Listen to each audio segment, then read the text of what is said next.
Arquiteto Paulo Mendes da Rocha. Paulo Arquias Mendes da Rocha nasceu em Vitória, Espírito Santo, no ano de 1928. Se forma em Arquitetura e Urbanismo em 1954, na Faculdade Presbiteriana Mackenzie, em São Paulo. Filho do engenheiro de portos e vias Paulo Menezes Mendes da Rocha, o arquiteto se destaca muito cedo, aos 29 anos de idade, quando projeta o ginásio do Clube Atlético Paulistano, em 1958, obra que lhe vale o Grande Prêmio Presidência da República na Sexta Bienal Internacional de São Paulo, em 1961. Mais tarde, no mesmo ano, Mendes da Rocha torna-se professor na Faculdade de Arquitetura e Urbanismo da Universidade de São Paulo, a famosa FAUSP, a convite do arquiteto Vila Nova Artigas. Além de professor, também exercia a função de assessor e assistente na expansão e reestruturação no ensino da arquitetura e urbanismo na Faculdade de São Paulo naquela época. Cuja única condição de estar aqui vem mesmo do Artigas, de ter me convidado, imagina eu, na ocasião, para ser seu assessor, assistente, na expansão que estava havendo, reestruturação do ensino de arquitetura na Universidade de São Paulo naquela época. Eu jamais podia esperar. Função esta que ele desempenharia até o ano de 1969, quando teve seus direitos profissionais cassados e fora compulsoriamente afastado do quadro docente da FAUSP, pelo ato AI-5 no período militar, voltando a integrar o corpo docente da faculdade somente na década de 80, mesmo a década em que teve seu projeto escolhido para a construção do MUB.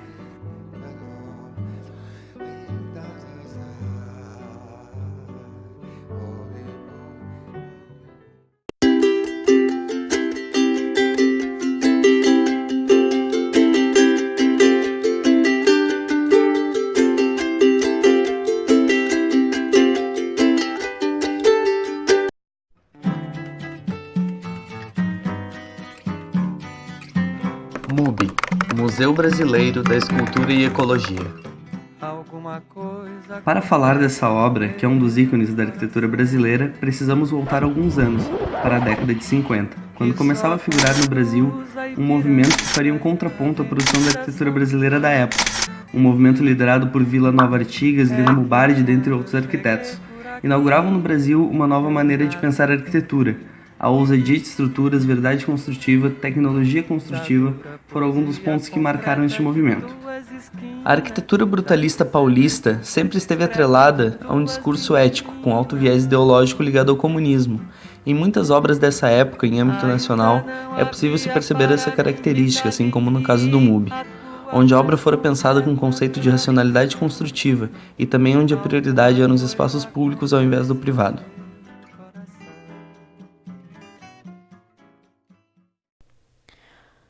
Localizado no Jardim Europa, em São Paulo, o MUB, Museu Brasileiro da Escultura, está situado em uma esquina.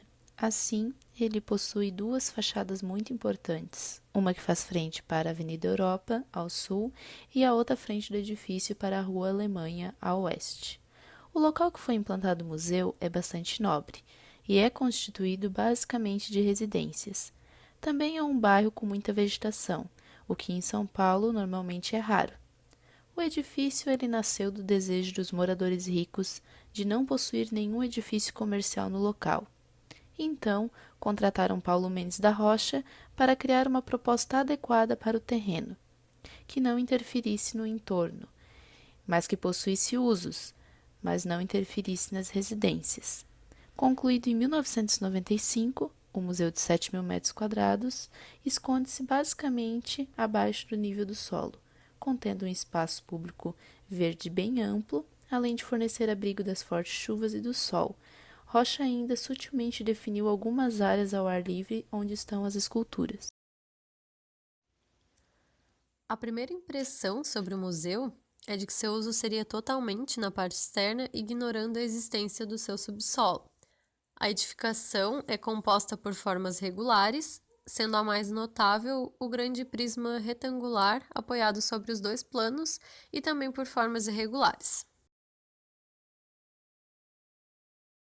Analisando detalhadamente, percebe-se que a edificação, devido às formas irregulares e os múltiplos planos que a compõem, não possui uma elevação que possa ser considerada principal, lateral ou frontal.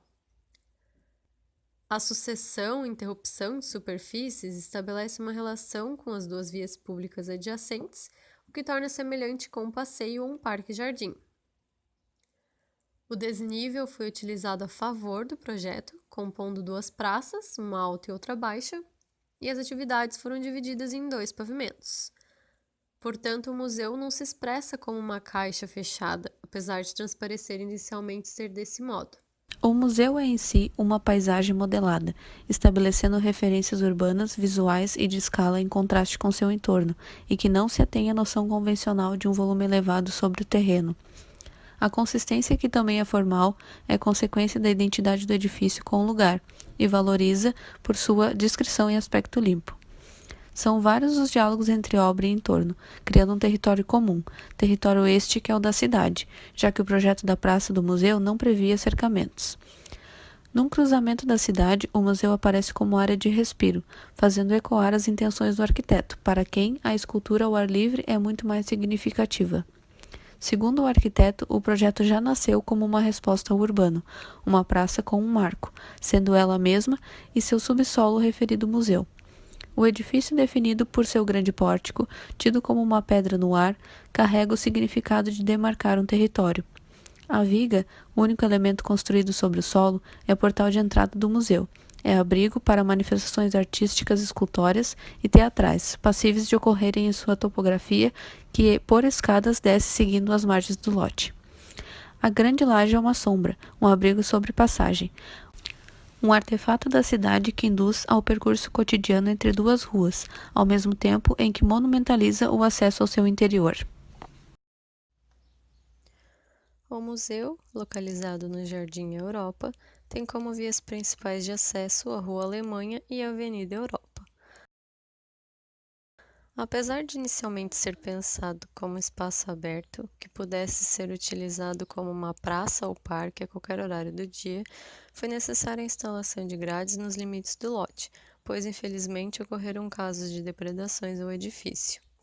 Foram distribuídos portões ao longo do lote, mas o acesso principal ocorre pela Rua Alemanha, onde estão a portaria e o café. Como já mencionado, o museu é formado por uma praça alta e outra baixa, além de possuir dependências semi-enterradas, com grandes salões, que obedecem a um princípio de continuidade exterior-interior mediante rampas e escadas e luz natural zenital e lateral. Toda a parte expositiva do museu possui espaços amplos e livres destinados à improvisação e criatividade museológica. Já as instalações tradicionais encontram-se no subsolo, o foyer, a recepção, salas de exposição diversas para esculturas de menor porte, anfiteatro, o café-restaurante, entre outros, e todos são espaços contínuos.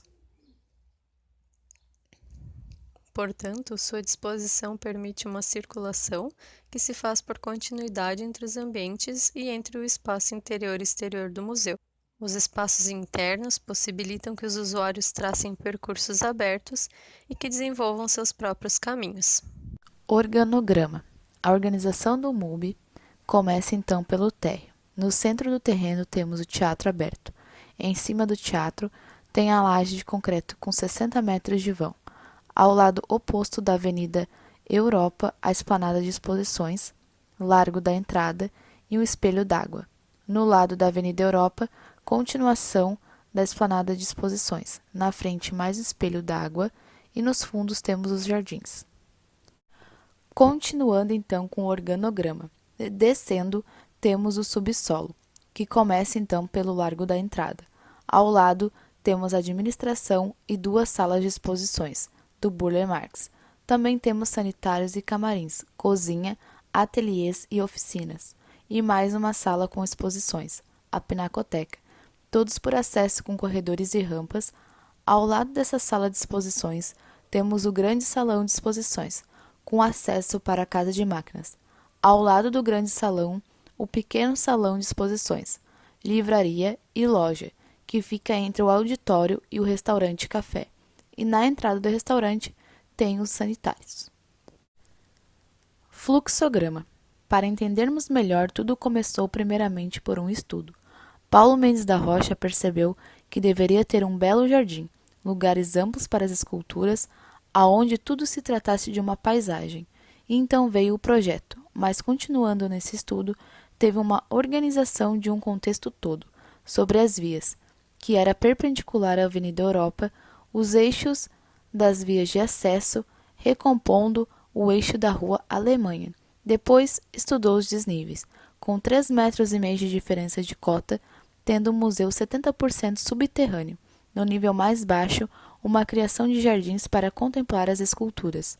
Nessa mesma organização, viu sobre o plano horizontal a Grande Marquise, aonde teria a movimentação do terreno, edifício semi-enterrado, para chegar nas conexões de percursos. Com esse estudo para o projeto, lançou o conceito estrutural, citando a pedra no céu, onde teria um grande vão livre, um grande pórtico, mas assim contendo alguns problemas estruturais. Um deles foi a impermeabilização, onde foi resolvido por fundações com sistema de drenagem, mas além disso, também houve o problema do grande vão livre, por conta da deformação, assim contendo os apoios necessários, e entre os apoios e a laje teria 20 centímetros de fresta, com paredes de concreto armado, muros de arrimo e sustentação da marquise elevada. O método de construção partiu com a impermeabilização, drenagem e fundações, materiais utilizados com estrutura de concreto, articulações da grande marquise, articulação fixa de concreto. Etapas da construção. Construção da marquise aconteceu antes do edifício enterrado. Foi possível aproveitar o terreno como suporte das formas de concreto, assim economizando escórias para o início do subterrâneo. A movimentação de terra somente ocorreu após a cura e desforma do concreto da marquise. Resumindo, teve todo o estudo para ter o projeto completo, dando o início à organização do canteiro de obras e movimentação de terra, fundações, impermeabilização e drenagem. O estrutural, concreto armado e concreto protendido, patologias e terapias do concreto, paisagismo, instalações hidrossanitárias, instalações elétricas, conforto térmico e acústico, ventilação e iluminação. Toda a parte expositiva do museu foi concebida com espaços amplos, livres, destinados à improvisação e criatividade museológica. As instalações de um museu tradicional são colocadas no subsolo, começando pela entrada principal, onde encontra-se primeiro o pequeno salão de exposições, posteriormente o grande salão de exposições, e ao fundo fica a casa de máquinas. Ao lado, a pinacoteca e mais salões de exposições.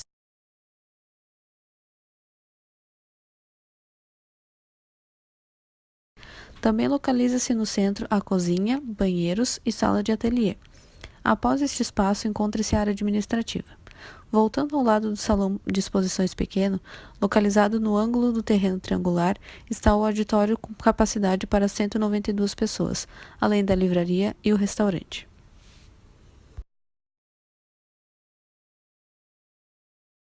O projeto constitui uma grande viga protendida de 60 metros de vão livre e situa-se exatamente perpendicular à Avenida Europa, assinalando a presença do museu e fazendo-se referência na paisagem. Além do espaço contendo uma praça alta e outra baixa, tem também dependências semi-enterradas, com grandes salões que obedecem ao princípio de continuidade exterior-interior, mediante rampas, escadas e luz natural, zenital e lateral. Nesta planta podemos ver, além da grande viga, os jardins projetados por Burle Marx e espelhos d'água, que reforçam a ideia de espaço público do projeto, juntamente com a grande esplanada de exposições, além das escadarias que levam ao Teatro Aberto, espaço pensado também para ser usado como lugar aberto para manifestações. Dimensionamento do subsolo. Começamos pelo Largo da Entrada, onde fica o pátio, entrada da administração e acesso principal, com uma área de 338 metros quadrados. Administração, 120 metros quadrados. Sala de exposições do Burle Marx, 163 metros quadrados e com o pé direito de 2,68 metros. Ateliês e oficinas, 136 metros quadrados. Sanitários, 50 metros quadrados. Camarins e cozinha, 100 metros quadrados. Sala de exposições, 249,85 metros quadrados e com o pé direito de 4 metros. Grande salão de exposições, 471 metros quadrados e com o pé direito de 4 metros. Casa de máquinas, 166 metros quadrados. Rampa, 73,45 metros quadrados. Pequeno salão de exposições, 211 com 45 metros quadrados e com um pé direito de 2,68 metros. Livraria e loja, 60 com 90 metros quadrados. Auditório para 192 lugares, 220 metros quadrados. Restaurante, café e sanitários, 100 com 45 metros quadrados.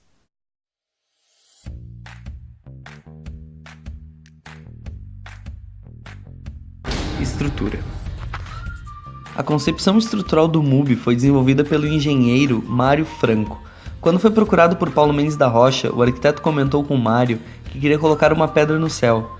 Então o engenheiro começou a pesquisa para conseguir viabilizar o projeto do MUBI e seu imponente vão de 60 metros. O primeiro problema encontrado por Mário foi o peso da estrutura. Para conseguir manter as proporções idealizadas por Mendes da Rocha, o engenheiro lançou mão a uma solução, em teoria simples, que foi transformar o sólido principal em uma espécie de caixa com seu interior oco. O segundo problema seria o material. Para a execução de tal projeto, seria necessário um concreto de alta resistência. Na época em que foi construído, o concreto comumente utilizado nas obras apresentava um FCK de 15 a 18 MPa. Já na obra em questão, o concreto utilizado era na ordem de 35 MPa. Solução que também foi aplicada para a escolha do metal do concreto armado. O aço CA50, amplamente aplicado em estruturas de concreto armado, foi substituído pelo aço CP190, que é quase 4 vezes superior em desempenho. Resolvendo estes dois problemas, que seriam o peso e o material, só tinha mais um fator a ser abordado, que seria a deformabilidade da estrutura. Para tal feito, foi aplicada uma técnica de protensão, com a utilização de cabos de aço no interior da estrutura com uma inclinação previamente calculada para que venha compensar a deformação da peça. Sabendo que a estrutura viria a deformar com o passar do tempo, mesmo com a protensão, a mesma foi projetada e executada com uma contraflecha de 15 cm, que seria consumida ao longo dos anos, esperando-se que nunca chegue a ser totalmente gasta. O resultado dessa equação foi um volume de concreto suspenso com 2,20 metros de altura, 12 de largura e 60 metros de comprimento, com apenas 2 pontos de sustentação. Um lado com 4 apoios fixos e na outra ponta 4 articulações móveis, permitindo as movimentações horizontais que pelos cálculos poderiam ser de 2 a 3 centímetros. Os apoios das articulações móveis são com preenchimento de neoprene, que é uma borracha sintética, com espessura de 5 cm. Os apoios recuados em relação ao pilar e à barra horizontal reforçam a ideia de desprendimento do volume de seus apoios, característica clássica do brutalismo paulista.